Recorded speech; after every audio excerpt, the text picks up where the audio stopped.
আমার হাতে যেটা দেখতে পারতেছেন এটা হচ্ছে মেট্রো রেল টিকিট কার্ড। এই যে কাজ দেখতে পাচ্ছেন। এখন আছি হচ্ছে মিরপুর 11-তে। এখন যাচ্ছি আমি ঢাকা ইউনিভার্সিটি। এটা হচ্ছে এন্ট্রি গেট, এখানে কার্ডটা পাঞ্চ করতে হয়, তারপর হচ্ছে ভিতরে যাওয়া লাগে। এই যে দেখতে পাচ্ছেন, এখন হচ্ছে এসকেলেটরের সামনে, এটাতে উপরে উঠবো, এভাবে চড়ে। খুবই ক্লান্ত আজকে, পুরো দিন বিভিন্ন কাজে ব্যস্ত ছিলাম। এখানে আসছিলাম, এসে এখন হচ্ছে চলে যাচ্ছি। অলরেডি লিফটে আছি, সামনে ট্রেন। টিকিট কাটার পরে এন্ট্রি গেট দিয়ে ভিতরে ঢোকার পরে এই এসকেলেটরটা পড়ে, তারপরে এসকেলেটর দিয়ে আমরা উপরে উঠলেই তারপরে ট্রেনে উঠতে পারবো। আর সেইখানে হচ্ছে দেখতে পাচ্ছেন কত মানুষ দাঁড়িয়েছে যার যার গন্তব্যে যাওয়ার জন্য। তো আমি উপরে উঠলাম, এখন সামনে দেখতে পাচ্ছেন কত মানুষ, সবাই তাদের নিজ গন্তব্যে যাওয়ার জন্য এখানে টিকিট কেটে এসে দাঁড়িয়ে রয়েছে।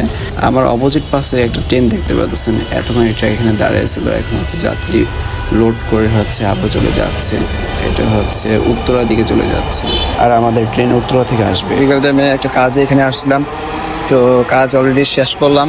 শেষ করতে করতে মোটামুটি ভালো রাত হয়ে গেছে। তো এখন হচ্ছে গিয়ে মেট্রো রেলের জন্য অপেক্ষা করতেছি। তো দেখি কখন আসে।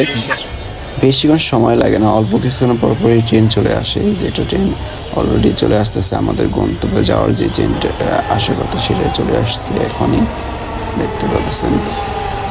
অলরেডি কিছুক্ষণের মধ্যে থামবে, তারপরে হচ্ছে ভিতর থেকে যাত্রীরা বের হবে, যারা এখানে বের হতে চায়, নামতে চায়, আর আমরা হচ্ছে তারপরে ঢুকবো। এই যে দেখতে পাচ্ছেন ট্রেন থেমে গেছে, যাত্রীরা নামতেছে, আমরা হচ্ছে ভিতরে ঢুকতেছি।